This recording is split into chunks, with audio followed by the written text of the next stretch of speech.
Good morning everyone, welcome back to my channel. আজ 30শে March. তিশাদিনা karate গেছিলো, এখন 9টা বেজে গেছে। ওদেরকে দিব্যেন্দু নিতে গেছিলো আর সঙ্গে বাজারও করে নিয়ে এসেছে, এখানে রেখে দিয়েছে। চলো এটা এবার গুছিয়ে নিই তাহলে, আর রান্নাঘরটাও পরিষ্কার করতে হবে। আজ 1 এপ্রিল। দিব্যেন্দু তো সকাল সকাল অফিসে বেরিয়ে গেছে, ওর অফিসে ওখানে আজ খাওয়া দাওয়া হবে। আজ বাড়িতে যেহেতু খাবে না, তাই আমি রান্না বান্নাও এখন সকালে করিনি। তো ভাবলাম তিশাদিনা সকালবেলা একটা তো মানে ছাতুর মতো খাই, স্মুদি খায়, তো সেটা আমি একটু বানিয়ে রাখবো। সেটাই আমি এখন এই যে ভেজে টেজে নিয়ে গুঁড়ো করে চেলে রেখেছি, যে গামলায় রেখেছি। এটা এরপর এই কৌটোটার মধ্যে ঢেলে নেব।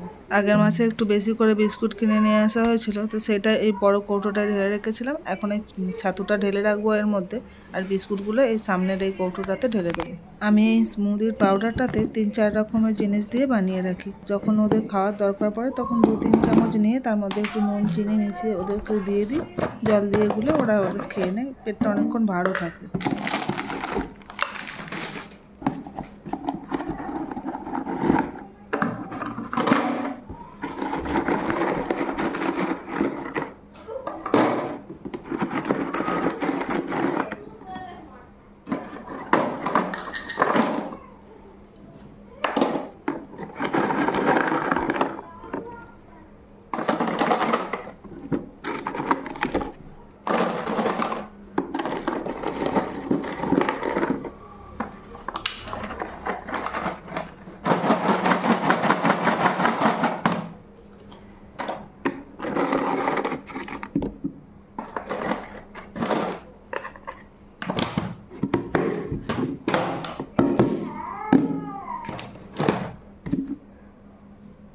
এর মধ্যে আছে চিনি। চিনি দিয়ে রাখলে বিস্কুট কড়কড়ে থাকে, নরম হয় না, তার জন্য দিয়ে রেখেছিলাম।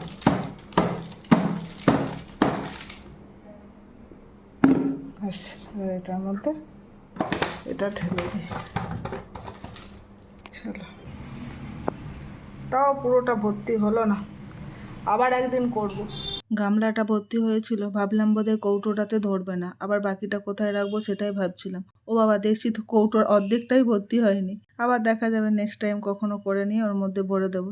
যদিও এটা এখন অনেক দিন চলবে। চলো, দিব্যেন্দু খাবে না তো কি হয়েছে, আমাদের তো খেতে হবে। এরপরে গিয়ে এখানটা পরিষ্কার করে নিয়ে তারপরে রান্নাটা বসাতে হবে। ও, এটা বাজে খাবার না, এটা কাজের খাবার। সিম্পল ডাল আলু সেদ্ধর মধ্যে থেকে একটু বাজে, বাট নয়তো বাজে খাবার একদমই না। আজ 5 এপ্রিল আর এখন বাজে ওই 9:30 মতো। আমি এই সন্ধ্যাবেলায় বসে বসে কি করছি দেখবে? দাঁড়াও দেখাচ্ছি। এই দেখো, দিব্যেন্দু আজকে বই কিনে নিয়ে এসছে। স্কুল তো শুরু হয়ে গেছে 2 তারিখ থেকে, কিন্তু বই পাইনি, তো বই আজকে কিনে নিয়ে এসেছে। কালকে আমার কিছু কাজ আছে, তাই কালকে আর হবে না, তাই আজকে আমি এই বইগুলো মলাট করে দিচ্ছি। এতগুলো বইয়ের করা হয়ে গেছে, এগুলো সেলোটেপ দিয়ে চেটানো হয়ে গেছে, দিব্যেন্দু চিটিয়ে রেখে গেছে। আর এখানে এতগুলো বই এখনও আছে মলাট করা। এগুলো এসে করবে, তিশাকে ভায়োলিন ক্লাস থেকে আনতে গেছে। এরপর আমি আবার আরেকজনের বইয়ে মলাট করতে শুরু করেছি। এখানে এই যে 3-4টে করে রেখেছি, আর বাকিগুলো রয়েছে 17টা করে বই। এই বইগুলো এবার মলাট করতে হবে। আর ওখানে আবার খাতাও রেখেছে, এই 3টে সেট খাতা এখানে আছে, আর 2টো ছোটো ঘরটায় রাখা আছে, ওটাও নিয়ে আসতে হবে। 2টো না, ওটাও 3টেই আছে। চলো এবার সব মলাট করি, তারপর তোমাদের সাথে পরে কথা বলছি। Good morning everyone, welcome back to my channel. আর আজ অনেক দিন পর কাজ শুরু করলাম। ফিরে আসার পর থেকে তো এটা ওটা কাজে ব্যস্ত ছিলাম, তারপর ঘরে রং হওয়া শুরু হয়েছে, তিশাদিনাদের স্কুলও শুরু হয়ে গেছে। কালকে বই নিয়ে এসে কিছুটা মলাট করে রেখেছি, তাও দেখাচ্ছি। এই যে এই এতগুলো বইয়ের মলাট করা হয়েছে, কিন্তু ওপরে খাতাগুলোর করা হয়নি, ওগুলো সব চিটাতে হবে। আর এই দেখো ঘরে রং হচ্ছে, এটা আমাদের রুম। এই রুমের রংটা কিছুটা চেঞ্জ করে দিয়েছি। এই দেওয়ালের এটা ব্রাউন ছিল, এটা এখন একটু লাইট ব্রাউন হয়ে গেছে, আর এদিকেরটা এরকমই আছে। বাকি ঘরেও কাজ হচ্ছে, সবগুলো রং হয়ে গেছে, শুধু তিশাদিনাদের ঘরটা বাকি আছে, ওটা করতে হবে। হ্যালো, আমি এখন এবার ঝাড় দিয়ে নিই। আর দিব্যেন্দু বাজারে গেছে, আমরা সব একটা ঘরের মধ্যেই থাকতে হচ্ছে, তাই সবাই মিলে সব এক কাছেই সব জমা হয়ে গেছে। ঘরের অবস্থা দেখো, পুরো লন্ডা ভন্ডা, কি আছে ঠিক ঠিকানা নেই। এই যে এই প্লাস্টিকের চেয়ারে বসবি, এটা একটু মুছে নিতে পারতিস তো, তাহলে ঝেড়ে নিয়েছে, ধুলো আছে।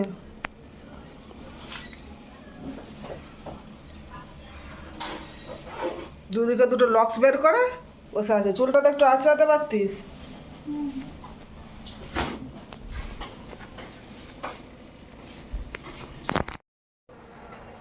দেখো ঘড়িতে বাজে 9:30। আমার এদিকে রান্না হয়ে গেছে, মাংস রান্না করেছি আজকে। এখানে ভাত হয়ে গেছে আর এখানে দুধ গরম করা আছে। এরপর চলো, কাজ করতে চলে এসেছে। আমার এদিকে বাসন ধোয়া চলছে আর তিশা দিন ওখানে কি খাচ্ছে, চলো দেখাই। আমি তো একটুখানি চাটিপুটি করে দেখবো। সরালে না, কি সরাবে? বললাম বিছানাটা সরাতে, বালিশগুলো সরাতে, কি এখন এই ঘরটা একমাত্র পরিষ্কার রয়েছে, তো এই ঘরটাতে আমরা সবাই মিলে থাকছি। তো আমাদের এই ঘরেরই জানালাটা একটু ডিস্টার্ব করছিল, তো জানালাটা সারানোর জন্য একজন এসেছে। দিব্যেন্দুকে বলেছিলাম তখন যে বিছানার চাদরটা একটু সরিয়ে দেবে, যখন কাজ করতে আসবে ওখানটা একটা অন্য কিছু পেতে দেবে, নোংরা যে জামা ইয়েগুলো রয়েছে বেডশিটগুলো সেগুলোই পেতে দেবে। কিন্তু ও ভুলে গেছে, তাই ওকে সেটাই বলছিলাম, তুমি একটু বিছানাটা সরিয়ে দিলে না। আর এখানে এই যে কাজ করতে এসে চলে এসেছে, ব্যালকনিতেও একজন কাজ করছে, গ্রিলটায় রং করছে, আর তিনাদের রুমটাতে আরেকজন করছে। আর মানে এই রং করা তো শুরু হয়েছে 2-3 দিন ধরে, 2 তারিখ থেকে শুরু হয়েছে। আর এরা কাজে আসার আগে আমি প্রত্যেকদিন চেষ্টা করি যে সকালে রান্নাটা কমপ্লিট করে নেওয়ার। আজকেও তাই হয়ে গেছে, রান্না করে নিয়েছি, বাসন টাসনও ধুয়ে নিয়েছি, এই ঘরে সবই নিয়ে এসে সাইডে রেখে দিয়েছি। আর তিনা ক্যারাটে স্কুল থেকে ফিরে এসে ওরা খাচ্ছিল ফল, আম আর তরমুজ কেটে দিয়েছিলাম, সেটাই ওরা খাচ্ছিল। এখন আমি স্নান টান করে নিয়ে চলে এসেছি, এসে আমিও এখন ব্রেকফাস্ট করতে বসেছি। তিনা ফল খেয়ে কি আর পেটটা ভরে, তাই ওদেরকেও আমার সাথে 1-2 গ্লাস খাইয়ে দিচ্ছি। কালকে যে বাটিটায় দুধ গরম করেছিলাম ওই বাটিটাতে অল্প একটুকু দুধ ছিল, আর ওই শর্টটা লেগেছিল, সেটার মধ্যে আমি একটু মুড়ি মাখিয়ে নিয়েছি, সেটাই আমিও খাচ্ছি আর ওদেরকেও 1-2 গ্লাস করে খাইয়ে দিচ্ছি। মিস্ত্রিদেরকে বলা হয়েছে আজকেই যাতে রঙের কাজটা কমপ্লিট করে দেয়, কারণ আজকে রবিবার আছে, দিব্যেন্দু আজকে থাকবে, আমাকে পরিষ্কার করার কাজে হেল্প করতে পারবে। কাল থেকে তো দিব্যেন্দুর অফিস থাকবে, আর সকালবেলা আমাকে এইসব রং করার পরে ঘর পরিষ্কার করার একটা অনেক ঝামেলার ব্যাপার আর অনেক সময় সাপেক্ষেরও ব্যাপার।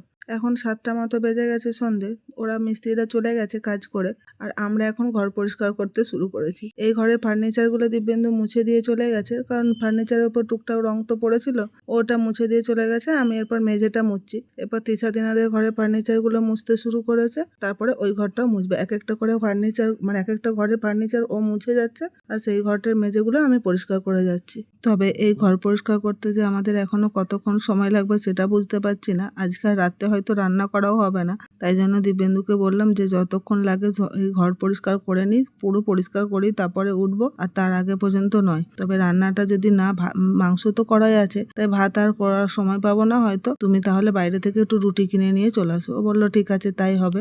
চলো, যত রাত্রি হোক, আজকে তো আমি পরিষ্কার করেই তারপরে উঠবো, কালকের জন্য বাকি রেখে দিলে অনেক চাপ হয়ে যাবে। যদিও জানি একদিন পরিষ্কার করলে পুরো পরিষ্কার হবে না, মানে আগের মতো হবে না, একটু সময় লাগবে, 2-3 দিনে এখনো পরিষ্কার করতে লাগবে। আমার ভিডিও তোমাদের কেমন লাগে সেটা কমেন্ট করে জানিও। যদি ভালো লেগে থাকে তাহলে একটা লাইক করে দিও ও শেয়ার করে দিও, আর আমার চ্যানেলটাকে সাবস্ক্রাইব করে নিও প্লিজ। চলো, ভিডিওটা তাহলে আজ এই পর্যন্তই, দেখা হবে নেক্সট ব্লগে। ভালো থেকো সকলে, টাটা।